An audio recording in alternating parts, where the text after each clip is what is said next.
Le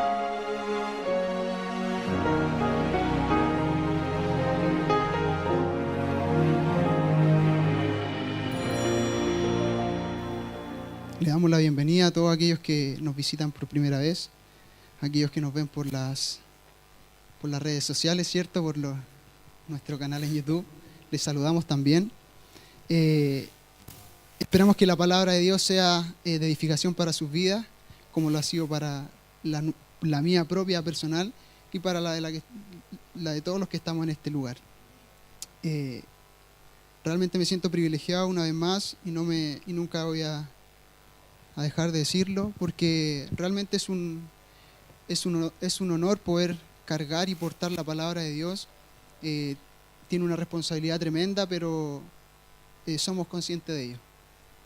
Dios nos ha dado la convicción, nos ha dado el entendimiento para no simplemente subirnos a este lugar y declarar una palabra que el día de mañana la pueda contradecir con mis propios actos. En ese sentido somos responsables, primeramente delante de Dios y delante de la congregación. Les voy a pedir si me pueden subir un poquito el retorno. En este día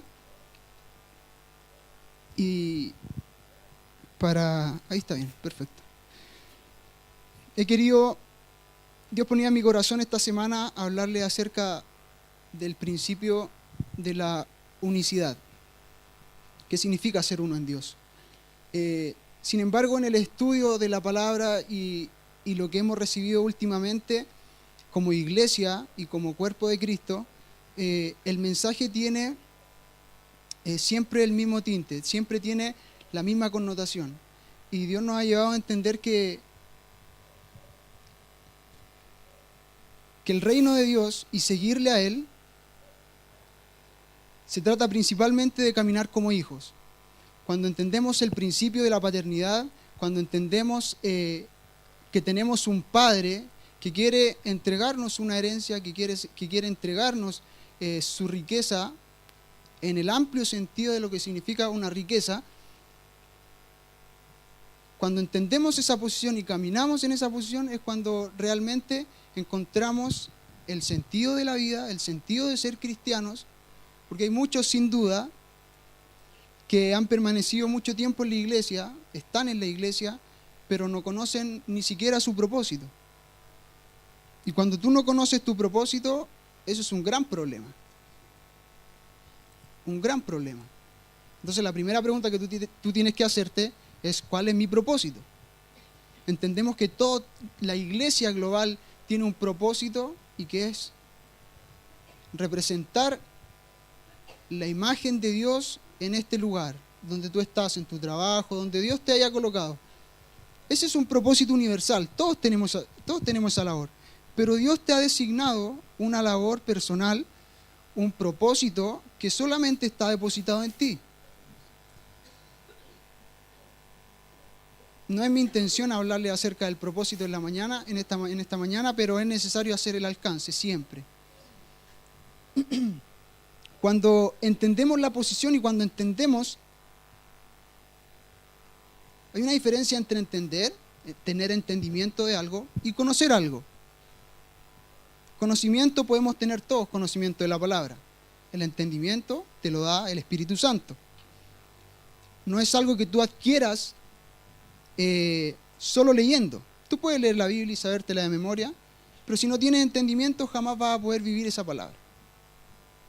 Bien, entonces cuando preparaba este mensaje, Dios me lo había dado hace mucho tiempo atrás. Sin embargo, los últimos meses y el último tiempo, todo lo que Dios ha hablado a nuestra vida y a mi vida ha sido la representatividad en el uno. Hemos hablado de qué significa ser un representante. Hemos hablado de Génesis 1, cuando Dios crea al hombre, lo crea con esa función, con ese propósito, más allá de todos los propósitos que podamos tener en la tierra. Y es evidente que hay muchos hijos de Dios que no entienden esta posición. Y durante mucho tiempo en la historia de la iglesia, a mí siempre me gusta comenzar haciendo hacer memoria de qué ha hecho la iglesia el último tiempo. Los hijos de Dios, ¿dónde están? si estamos siendo luz en medio de las tinieblas, si estamos teniendo una buena representatividad delante del mundo, si la gente está conociendo a Dios por nuestros actos, por lo que nosotros, por cómo nos conducimos en la vida. Sin embargo, es evidente que la mala praxis del Evangelio ha estado dentro de la iglesia. Hay hijos que no se comportan como hijos. Hay hijos que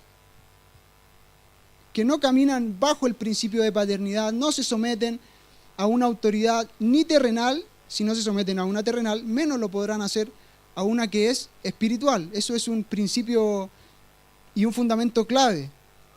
Porque si tú no te puedes someter a una autoridad que es terrestre, y les pongo el ejemplo de una autoridad cualquiera, un carabinero, la presidenta de nuestro país, si tú hablas mal en contra de tu presidenta, a mí no me gusta hablar de este tipo de cosas, pero si tú hablas mal de ella, tú tienes un problema con la autoridad. Si tú hablas mal de tu jefe, tú tienes problemas con la autoridad. Si tú no te sometes a tus jefes y cuestionas siempre lo que se te está diciendo, tú tienes un problema con la autoridad. Sin embargo, Dios está buscando en este tiempo, está buscando gente, hijos, que caminen verdaderamente como hijos, que respeten y que honren el principio de paternidad que Él ha creado en la eternidad. En la mañana tenemos un discipulado excelentísimo sobre la honra del ministerio, la honra que significa ser un portador de la gloria de Dios, ser portador de esta luz que Él nos ha demandado hacer en medio de las tinieblas. Pero la tierra está llena de tinieblas. ¿Estoy mintiendo? No, la tierra está llena de tinieblas. Y nosotros como hijos, si somos luz, si realmente somos luz, ¿por qué todavía hay tinieblas? Dice el salmista en uno de sus salmos, la tierra está llena de tinieblas, los cimientos se mueven, la tierra tiembla a causa de las tinieblas. Y ciertamente cuando nosotros somos hijos, que realmente caminamos bajo el principio de paternidad para con nuestro Dios y para con nuestros padres, y la luz de Dios está en nosotros, ciertamente las tinieblas retroceden. Ciertamente nosotros impactamos los ambientes espirituales. Cosas suceden, milagros se desatan. Eso es real, eso es real. ¿Pero lo estamos haciendo efectivo? Esa es la pregunta. ¿Estamos impactando? ¿Estamos haciendo retroceder las tinieblas? ¿Cómo lo estamos haciendo? ¿Tenemos la autoridad dada por el Padre? Nosotros cuando nacemos no nacemos con la autoridad del Padre. La autoridad viene producto de un sometimiento primero a otra autoridad. Jesús cuando vino a la tierra, Él cumple 30 años y va donde Juan el Bautista. Él primero tiene que someterse a Juan el Bautista al bautizo de él para luego ser lleno del Espíritu Santo. Ahí es el momento cuando Dios le da la autoridad y él ahí puede ejercer su función. Antes no pudo. Antes estaba preparado, sí, pero no había sido depositada aún la autoridad del Padre sobre su vida. Una vez que vino el Espíritu Santo sobre él, él fue capacitado y él pudo reflejar todo aquel periodo de preparación que él tuvo. Él a los 12 años, quizá en cuanto a conocimiento, era muy preparado. Las personas que estaban en el templo, en la sinagoga, se admiraban por las cosas que él decía, por las cosas que él enseñaba, pero aún no era su tiempo. Tenía que llegar el momento de someterse. Él vivió una vida de sometimiento. Primero se sujetó a sus padres terrenales, a María y a José. Lean ahí ustedes en Lucas, cuando él se queda en el templo y lo van a buscar sus padres y se preocupan por él. Y la Biblia dice que él se sometía y por medio del sometimiento y sujeción de sus padres, él crecía en gracia y crecía en conocimiento. Entonces hoy día nosotros, déjenme decirle que nosotros en este tiempo, en esta temporada, en esta estación, estamos viviendo tiempos muy proféticos. Palabras proféticas declaradas sobre la iglesia se van a cumplir en este tiempo. Y no es porque yo lo haya escuchado de otro pastor, es porque Dios nos ha dado convicción de aquello. Dios nos ha mostrado que la palabra profética declarada por Él se ha cumplido. Y cuando hablo de la palabra profética, quiero leerle el día de hoy un par de versículos y capítulos que se encuentran en algunos profetas de la Biblia, que hablaron mucho tiempo atrás. Sin embargo, y quizás estos versículos han predicado mucho tiempo, pero hoy tenemos la convicción de que esos tiempos proféticos se van a activar y se van a gatillar en medio de la iglesia. Pero no cualquier iglesia, no cualquier pueblo. Un pueblo representativo, un pueblo que realmente porte la imagen de Dios y habite en la ciudad de Sión, como dice David. Quiero que vayamos rápidamente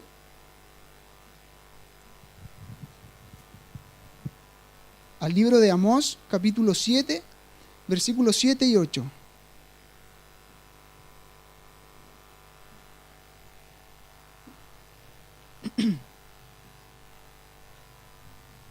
Cuando hablamos de que tenemos que ser, nosotros hemos escuchado este último año mucho la palabra representatividad, ser hijos, hemos sido instruidos y enseñados de forma excepcional. Hemos sido enseñados e instruidos por una palabra fresca. Dios ha traído revelación a los hombres que se paran en este lugar y debemos aprovechar esas instancias. Debemos poner por obra y en práctica cada una de las cosas que se nos han enseñado. Y si tú no has recibido revelación de aquello, ok, tú tienes la oración y tú tienes tu clamor para pedirle al Padre que se te revele a tu vida. O si no, en vano estaría el Espíritu Santo en este lugar. El profeta Amós nos declara y nos hace ver y nos muestra que cualquier cosa que no esté en la sintonía con el Padre, que no esté en el alineamiento perfecto, en el alineamiento preciso, todo aquello que no está en la verticalidad con el Padre no va a prosperar. Nosotros como casa hemos visto muchos casos y conocemos sacerdotes, hombres de familia, les hablo, cuando no caminan bajo la sujeción de un Padre, cuando no caminan bajo la autoridad de nuestro Padre Celestial, no se crean que vayan a tener buenos resultados en su familia. Lo digo con mucho respeto y temor. Pero es evidente que cualquier paso al costado que nosotros demos lejos de Dios no nos va a traer ningún buen resultado. Eso es así, eso es real. Entonces leamos esto que dice: me enseñó así. He aquí el Señor estaba, Dios le había dado una visión a Amós, y el padre le pregunta qué había visto. Me enseñó así: he aquí el Señor estaba sobre un muro, hecho a plomo, y en su mano una plomada de albañil. Jehová entonces me dijo: ¿qué ves, Amós? Y dije: una plomada de albañil. Y el Señor dijo: he aquí yo pongo plomada de albañil en medio de mi pueblo Israel, no lo toleraré más. Pongan los dos versículos juntos, por favor. Es una palabra dura que no admite error. Y quiero que un poco analicemos este versículo para comenzar y empezar a darle cuerpo a lo que yo quiero entregarle en esta mañana. Cuando el profeta dice que ve al Señor que estaba sobre un muro, los muros de la Biblia representan una ciudad. Representan una fortaleza, un lugar que está resguardado. Y dice que el Señor está sobre ese muro. Ahora, hagamos un paréntesis. ¿Todos conocen una plomada de albañil? Se utiliza en la construcción, ¿cierto? ¿Y cuál es la función? Básicamente, lo que me hace esa plomada es ver la verticalidad perfecta que hay entre un punto superior y el plano de la tierra. Es una vertical perfecta. Nosotros en las evaluaciones kinesiológicas, cuando hacemos evaluaciones posturales, bueno, antiguamente, hoy día hay equipo y tecnología de punta, pero antiguamente nosotros y muchos kinesiólogos evalúan la postura mediante una plomada. ¿Por qué? Porque evidencia todo aquello que no está perfecto con la vertical que viene de arriba. Entendamos esto espiritualmente. Cuando Dios dice que pone una plomada en medio del pueblo, Él quiere decir que está evaluando. Él está diciendo todo lo que no está acorde con esta plomada, no lo va a tolerar más. Yo a principio de año, yo le comentaba a los jóvenes, y Dios percibía en Dios que este era un año de que nosotros teníamos que mostrar nuestros frutos.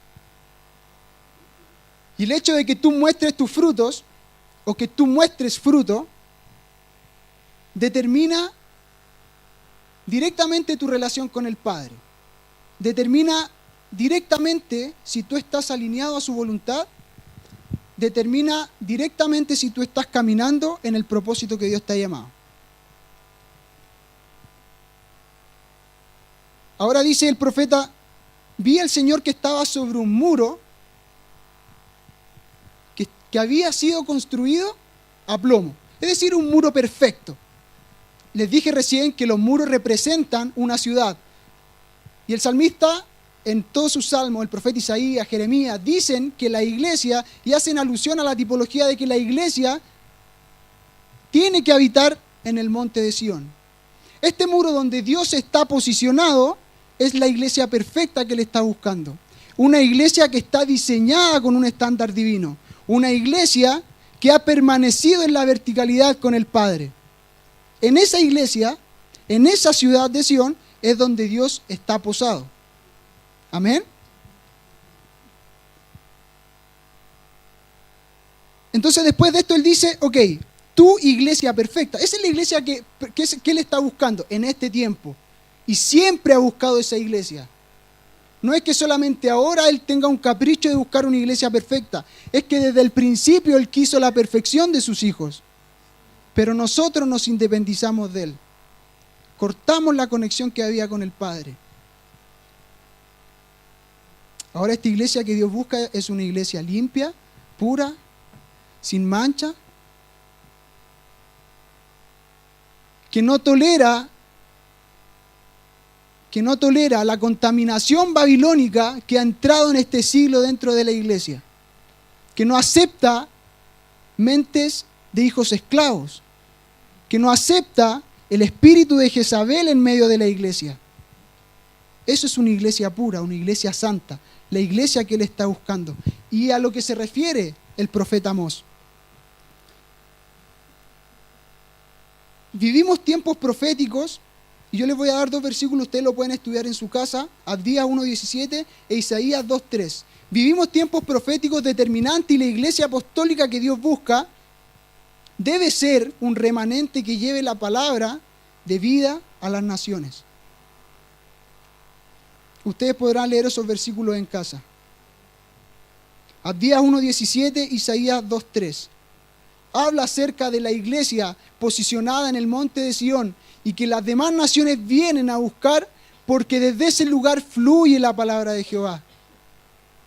Ahí es cuando nosotros somos representativos, en esa posición. Ahí es cuando la gente, tú te haces atractivo a la gente. La gracia de Dios te hace atractivo a las personas que necesitan de Él.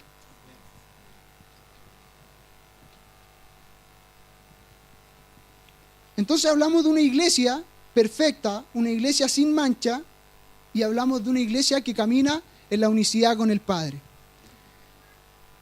Hacemos memoria cuando Jesús ora en Juan 17 y hace la oración por su discípulo, ¿cierto? Él estando ya a punto de ser llevado a la cruz, Él eleva una oración y dice, ok, ha llegado el tiempo, este es mi tiempo, ya yo voy a partir, y oró por sus discípulos.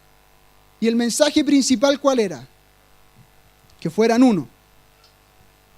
Habla de la unidad y del uno, utiliza la misma palabra, en griego es exactamente la misma palabra. Pero la unicidad que está pidiendo el Padre, el Hijo, delante del Padre, no está pidiendo por la unicidad de los discípulos de forma organizacional. Está hablando de algo espiritual. Él no le está diciendo, Padre, que ellos cuando venga a la iglesia hagan un culto a las 10 de la mañana, otro a las 6 de la tarde, que canten tantas canciones. No está hablando de eso. Le está pidiendo que sean uno en el espíritu con Dios. Así como Jesús era uno con el Padre, que ellos también fueran uno con el Padre. ¿Y por qué motivo le estaba pidiendo eso? Lo dice claramente. Busquemos en Juan 17. Capítulo 21, y se lo voy a relatar.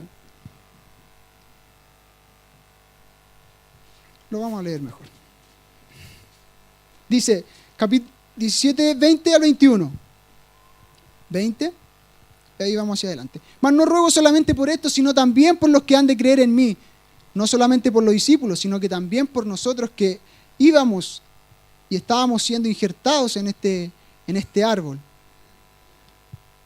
Por los que han de creer en mí por la palabra de ellos, para que todos sean uno, como tú, oh Padre, en mí y yo en ti, que también ellos sean uno en nosotros, para que el mundo crea que tú me enviaste. Esto es representatividad. ¿Por qué Dios nos pide que nosotros seamos uno? Para que la gente realmente crea que Dios envió a su Hijo por ellos. Entonces la conclusión simple y rápida de por qué la gente no ha creído es porque nosotros no hemos sido uno.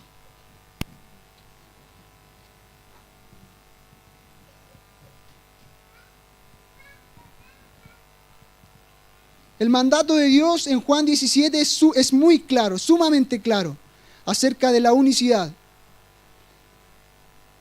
Pero para lograr este camino de unidad y de unicidad con el Padre, y no solamente con el Padre, también le habla a la unidad de la iglesia, del cuerpo de Cristo, que están unidos y enlazados de manera tal que esa unicidad que es vertical para con mi Padre también se reproduzca para con mis hermanos, sobre todo en los líderes de la iglesia.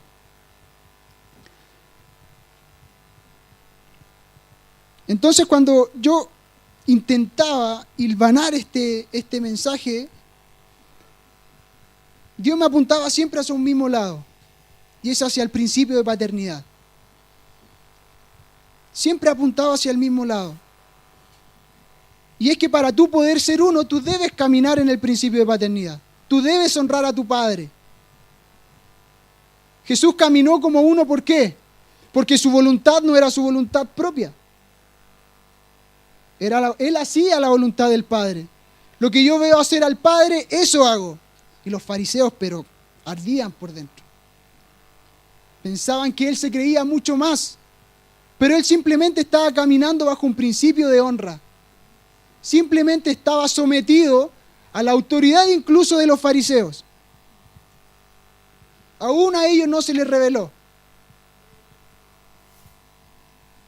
Entonces yo les digo esto, si el Padre y el Hijo, Jesús en la tierra, no hubiesen sido uno, no hubiesen mantenido este, entre comillas, discurso, tú y yo nunca pudiésemos haber sido salvos. Porque no hubiese sido consistente su mensaje. No hubiese tenido evidencia, pero el Padre nos revela que ellos fueron uno en todo momento. Y Jesús sí que tuvo motivos para hablar contra sus hermanos. Él sí que tuvo motivos porque lo afligieron, lo persiguieron, hablaron en contra de él, pero él se mantuvo siempre sometido a la voluntad del Padre. Él conocía cuál era su propósito y sabía que tenía que vivir esas cosas. Por eso nunca le alegó al Padre. Nunca le dijo, ¿sabes qué, Padre? Déjame a mí hacerlo como yo quiero porque en verdad yo sé cómo tratar con estas personas. Déjame, quédate tú un rato ahí arriba y yo voy y hago mi tarea. Jamás se divorciaron. Jamás. Entonces cuando tú, y volvamos nuestra mente al Edén, cuando Adán y Eva pecan, ellos cuando se desconectan del Padre, dice que ellos se escondieron de la voz.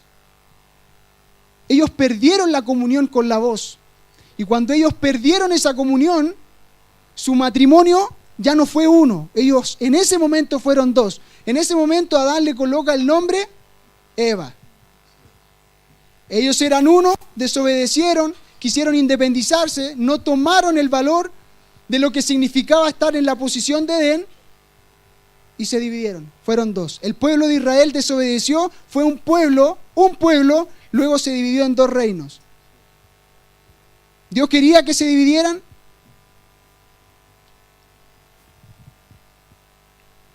Entonces, y hago memoria de cuando el mensaje a las 7 iglesias, cuando el ángel escribe a la iglesia de Éfeso, le dice, tú haces muchas cosas bien, pero tengo una cosa contra ti, que has dejado tu primer amor.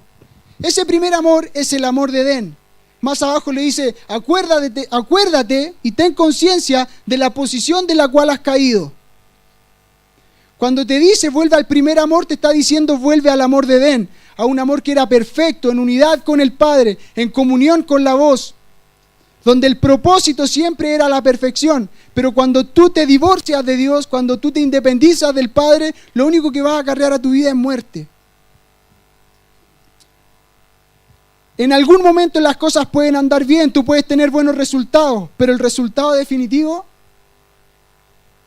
no es el que Dios espera de ti. Les comentaba al Ministerio de Alabanza hace unos días atrás y les enseñaba esto. Cuando Dios te crea a ti y crea al humano, no lo crea viéndolo simplemente en este momento de nacimiento. Dios no te ve a ti en este momento y ve tu resultado de ahora. Él cuando te crea, te concibió en la eternidad, te concibió viendo el producto final de quien tú eras. Dice Efesios 1 que Él nos bendijo con toda bendición en lugares celestiales. Es decir, nosotros en la eternidad ya éramos perfectos. Y nos bendijo, nos llenó con todo y nos habilitó con todas las herramientas que nosotros necesitábamos para caminar. Sin embargo, no tomamos esas herramientas, porque caminamos como huérfanos y no como hijos. Porque caminamos con una mentalidad de esclavo, conformista, a pesar de que Dios te ha llamado a ser hijo. Déjeme leerle algo. Dios busca a la humanidad creyentes que caminen como hijos delante de Él. En ellos ha depositado y ha entregado tareas que no pueden ser ejecutadas por simples cristianos. Y no lo digo de forma discriminatoria, Dios no discrimina. Simplemente que hay diversidad de hijos dentro de la iglesia, pero Dios está buscando a aquellos verdaderos adoradores que adoren al Padre en espíritu y en verdad. Y cuando dice verdaderos adoradores, está hablando de hijos que caminen bajo el principio de paternidad, en hijos que son maduros, en hijos que no hacen su voluntad propia, sino que hacen la voluntad del Padre. Esos son los que adoran en espíritu y en verdad. Cuando caminas como hijo, legalmente tienes acceso a la herencia de tu padre. Abraham, cuando reconoció paternidad sobre Melquisedec y le entregó sus diezmos y las primicias, lo que él hizo fue someterse a un hombre, someterse a una autoridad. ¿Para qué? Para que luego viniera la promesa del hijo. Tú jamás vas a tener la promesa del Padre y vas a ver concretada la promesa del Padre si no te sometes a un hombre terrenal, a tu Padre espiritual y a tu Padre que está en el cielo. Cuando caminas como hijo, Dios te confía cosas. Moisés se sometió a su suegro Jetro y obtuvo la misión de libertar a Israel. Vamos a tocar ese tema más adelante. Cuando caminas como hijo, no sirves por obligación. Tu mente no es la mente de un esclavo. Tú no trabajas por un salario. Tú trabajas por amor a tu Padre. Cuando caminas como hijo, muestras santidad delante del Padre. Cuando caminas como hijo, es cuando experimentas realmente la gracia de Dios. Hoy día nosotros vivimos en la dispensación de la gracia, pero hemos hecho vano el sacrificio de Cristo muchas veces. Y muchos no han vivido en la gracia. Han usufructuado de la gracia, pero no han vivido la verdadera gracia que el Padre quiere derramar sobre ti.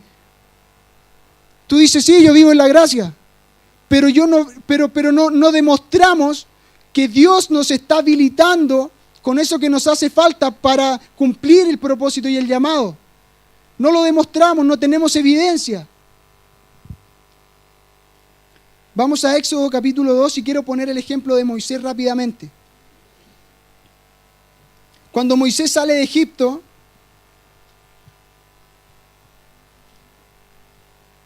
él tuvo un altercado con un hombre hebreo, ¿cierto? Perdón, con un egipcio. Él mató a un egipcio porque vio que sus hermanos hebreos estaban siendo oprimidos y estaban siendo maltratados por el gobierno egipcio. Éxodo 2, capítulo 2, versículo 16. 16 al 21 vamos a leer. Entonces dice la Escritura que él sale de Egipto, huye, sale de la tierra, y dice esto, y estando sentado junto al pozo, estos versículos tienen una profundidad tremenda. No es mi intención hablar, solo quiero hacer una pincelada, pero estudien esto. Pídanle a Dios que revele a sus vidas las cosas que están en la palabra. Que el Espíritu Santo pueda mostrar y dar entendimiento de las cosas que Él está mostrando en esta estación.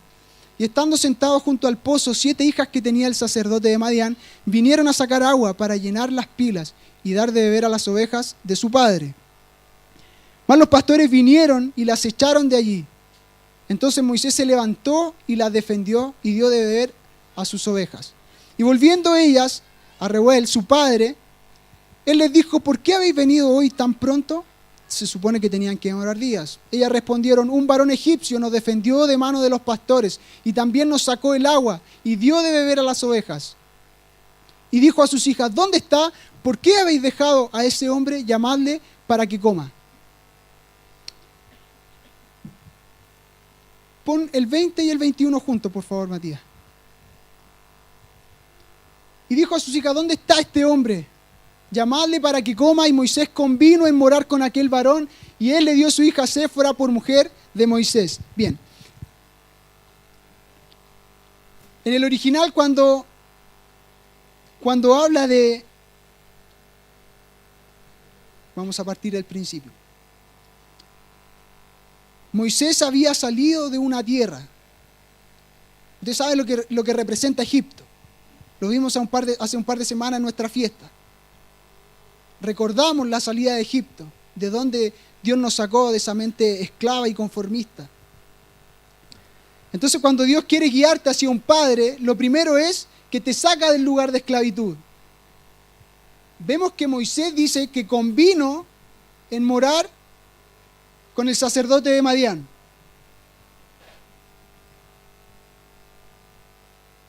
Primero Dios te saca de la tierra de esclavitud. Tenemos a Moisés, a Abraham y a otros. Egipto representa la esclavitud. Debes ser libre de la esclavitud para poder caminar como hijo. No puede un esclavo caminar como hijo. Los hijos caminan como hijos libres, los hijos de Dios. Cuando eres hijo, trabajas por amor. Honras el llamamiento y no buscas retribución. Moisés, ¿qué hizo? Dios lo tuvo que sacar de una tierra, tuvo que someterse. Cuando la Biblia dice ahí que convino en morar, el original dice que él se sometió, aceptó en someterse a un hombre. Él reconoció una autoridad y una paternidad en Jetro. Y cuando eso sucedió, ¿qué hizo Jetro? Dice que le dio de comer. En el original dice que le da de comer pan. Cuando tú reconoces tu autoridad terrenal y espiritual, es cuando tú tienes un alimento espiritual. Es cuando tú tienes alimento para nutrir tu vida. Y eso es lo espiritual y en lo físico también. Dice que se sometió y le dio de comer. Pero ¿cuándo le dio de comer? Cuando él se había sometido. ¿Cuándo la palabra vino a ser efectiva? Cuando él se sometió. Ahora, ¿qué sucede después de esto? De que él se somete, de que él le entrega a su hija. ¿Qué viene después? El llamamiento de Moisés. Cuando tú te sometes a la autoridad del Padre, tu llamamiento y el propósito va a ser revelado a tu vida. Cuando tú estás en unidad con tu Padre es cuando Dios te revela cosas. Si tú no estás alineado a la plomada del cielo, tú jamás vas a entender cuál es tu propósito. Jamás. Así de estricto. Jamás vas a saber tu propósito. Y mucho menos vas a poder caminar en él. ¿Cómo vas a caminar en algo que no conoces? No puedes. Se nos ha dado una posición de hijos, pero la mentalidad de hijo no ha sido adquirida por los propios hijos. Y tenemos una mentalidad de hijo pródigo. ¿Qué dijo el hijo pródigo cuando salió? Se malgastó todo y dijo y se dio cuenta de su situación. ¿Qué dijo? Dijo: yo no soy digno de ser, dije, volveré a mi padre y le diré: yo no soy digno de ser tu hijo, hazme como uno de tus jornaleros. Pero el padre estaba dispuesto a darle la posición de hijo que él merecía. Pero él en ese momento tenía todavía la mentalidad de un jornalero. Él decía: yo no necesito ser hijo, necesito ser jornalero. Muchos viven con esa mentalidad de huérfanos, del hijo pródigo, que se conforman con lo mínimo. Pero no quieren la riqueza del Padre. Y no estoy hablando de riquezas materiales. Estoy hablando de la riqueza espiritual que Dios quiere entregarte como herencia. Dios es un Dios de orden. Y Dios, para hacerte partícipe de su herencia, tiene que generar vínculos legalmente para que tú puedas ser parte de esa herencia. Y esos vínculos es lo que nosotros llamamos ser hijos de un padre.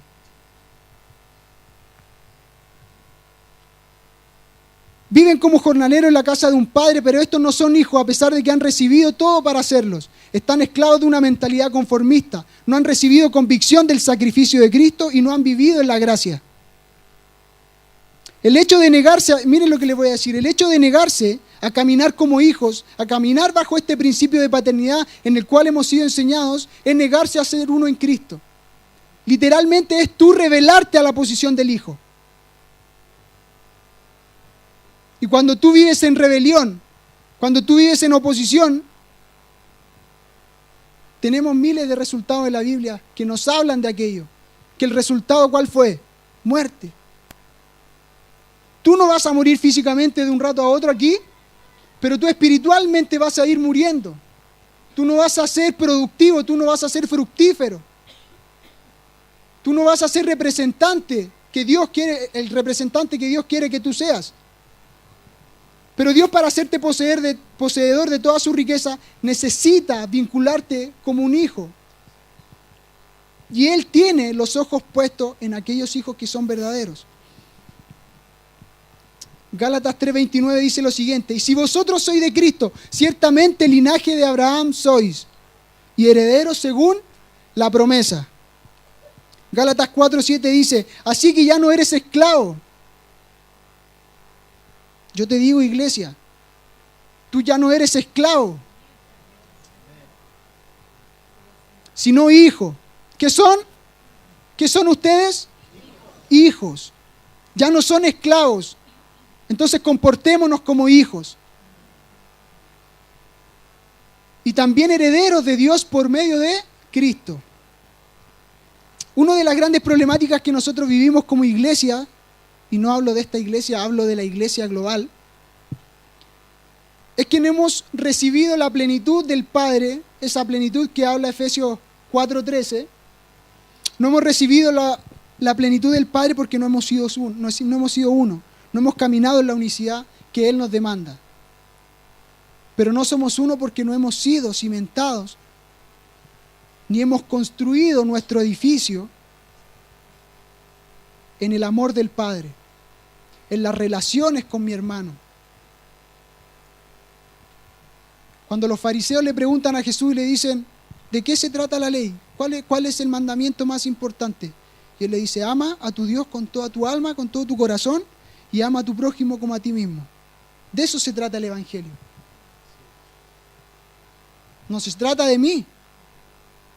Se trata de nuestro Dios y de nuestro hermano. Pero si tu verticalidad y tu disposición para con Dios es correcta, va a ser correcta también para con tu hermano.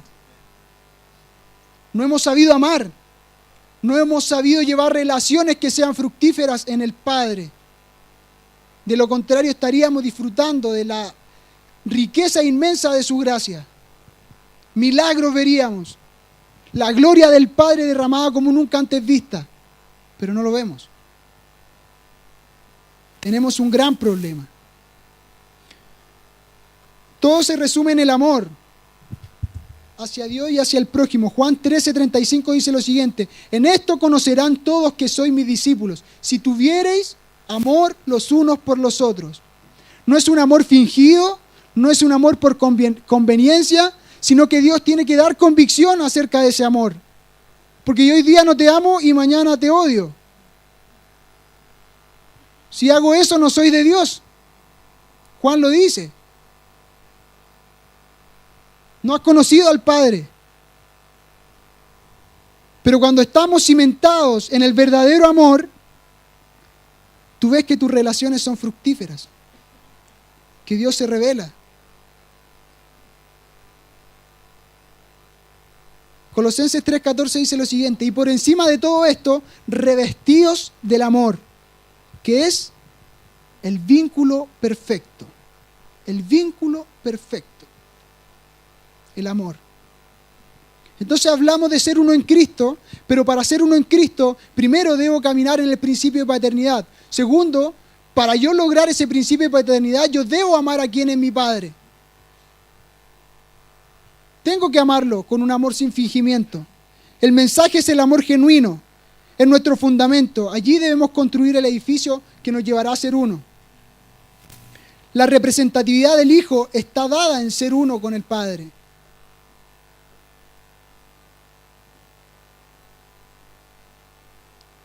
Entonces la realidad y el problema de la iglesia es que hemos construido relaciones con Dios que están sustentadas en mentalidades de hijos huérfanos. Nosotros hemos tenido el descaro de generar una relación con el Padre conforme a nuestros estándares, a nuestros diseños, a nuestras medidas. El salmista en el Salmo 28 dice, Padre, no quiero ser yo para que tú me dejes y venga yo a ser como aquellos que descienden al sepulcro, como la gente que está muerta. David estaba renunciando a sí mismo, clamaba en una renunciación propia para que la voluntad del Padre fuera en él.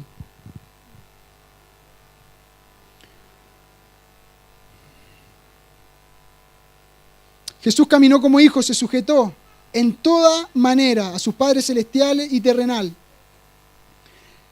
La iglesia, cuando surge la iglesia del primer siglo, una iglesia que caminaba conforme al diseño divino, ellos eran conocidos como la iglesia universal. Ellos nunca se vieron como una iglesia pluralista.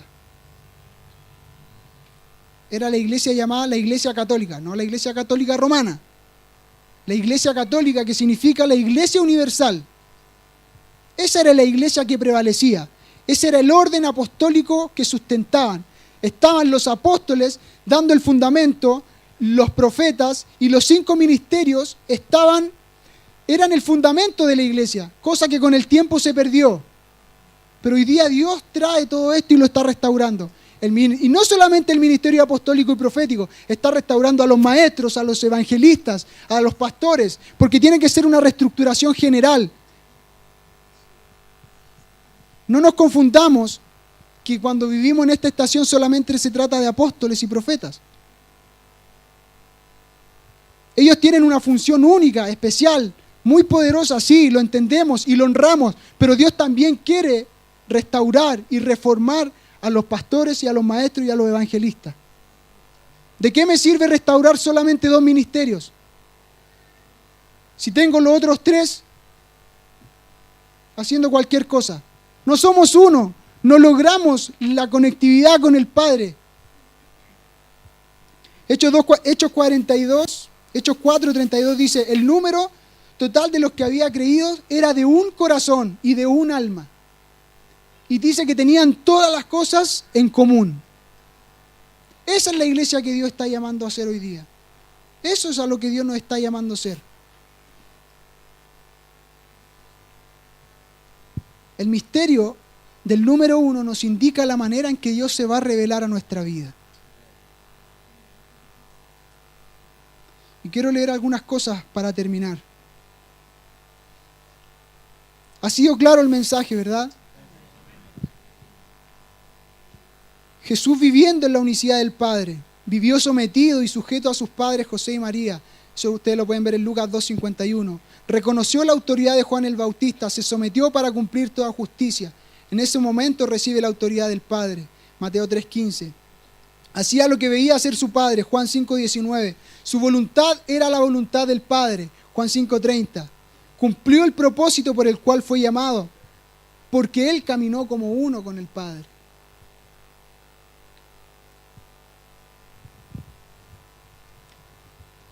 Voy a leer esto a modo de resumen y para cerrar.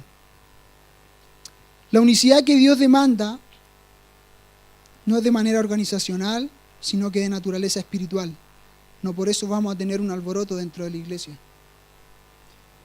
Ser uno para que el mundo crea que Dios nos envió a su Hijo. Esto es representatividad. Dios se revela a tu vida cuando vives alineado a su voluntad. 4. Cuando caminas en unicidad tienes acceso a la herencia de tu Padre. Cuando eres uno, Dios te confiará cosas. Accederás al corazón de Dios y entenderás los tiempos y el kairos de Dios sobre tu vida y sobre los tiempos en la tierra. Cuando caminas en la unicidad, realmente estás caminando en la gracia redentora del Padre. No seamos como el viejo Adán que prefirió la independencia de Dios y esto le trajo la muerte. No seamos como Israel que fue dividida en dos reinos a causa de la desobediencia. No carguemos el espíritu de los fariseos, convirtámonos en el mensaje. 9. Fuera de la comunión de Dios estarás desnudo. Cuando te independizas del Padre y te guías por tus propios planes, vas camino a la muerte. David clamaba en el Salmo 28, como le dije recién, no quiero ser yo, sé tú en mí. Jesús le dijo a los fariseos, todo reino dividido contra sí mismo es asolado, y toda ciudad o casa dividida contra sí misma no permanecerá. Cuando tú no vives en el principio de paternidad, tú transgredes la autoridad que Dios ha puesto en la iglesia. Cuando tú no vives en el principio de paternidad y vives con una mentalidad de huérfano, tú en la iglesia no encajas. No encajas en el cuerpo de Cristo. Tú hablas contra tus pastores, hablas contra tus líderes, vas de iglesia en iglesia, nada de lo que haces fructifica, andas un día arriba, otro día abajo, lleno de problemas, porque no te has sometido a la autoridad. Porque es un principio, es un mandamiento de parte del Padre. Cuando la iglesia camina en unicidad, verán cosas suceder, milagros se desatarán, veremos la gloria del Padre como nunca antes la hemos visto. Cuando la iglesia habite realmente en Sion y seamos uno, entonces vendrán las naciones y los pueblos a nosotros y tendrán hambre de la palabra y seremos dispensarios de esta palabra. Viviremos las palabras proféticas declaradas por Isaías, Abdías, Jeremías y un montón de profetas que Dios nos revela a través de su palabra. Cuando la iglesia sea una, cuando retornemos al primer amor, entonces seremos verdaderos portadores de luz. Las tinieblas retrocederán, los ambientes espirituales van a cambiar, seremos manifestados como hijos y la naturaleza anhela esa manifestación de los hijos. La naturaleza aún sujeta a corrupción espera la manifestación de aquellos hijos para responder en pos de nosotros. Cuando tú seas manifestado como un verdadero hijo, la naturaleza tiene que responder ante ello. La tierra está enferma a causa de las tinieblas. Pero nosotros vamos a traer sanidad también a esta tierra. Alcemos nuestros ojos a Dios, ensanchemos nuestro corazón, anhelemos y busquemos la unicidad del cuerpo de Cristo para ver una manifestación genuina del Padre sobre nosotros, sobre la iglesia y sobre el mundo entero. Amén. Les voy a pedir que se pongan en pie, vamos a orar. Quiero que leamos un último versículo, Filipenses 2:13.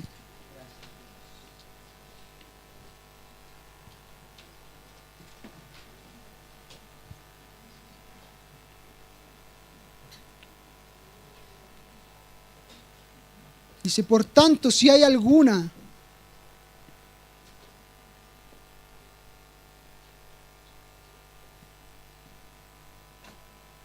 creo que ese no es el versículo.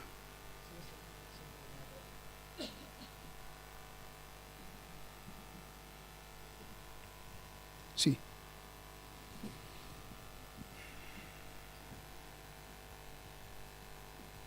No es ese. Yo se lo voy a leer.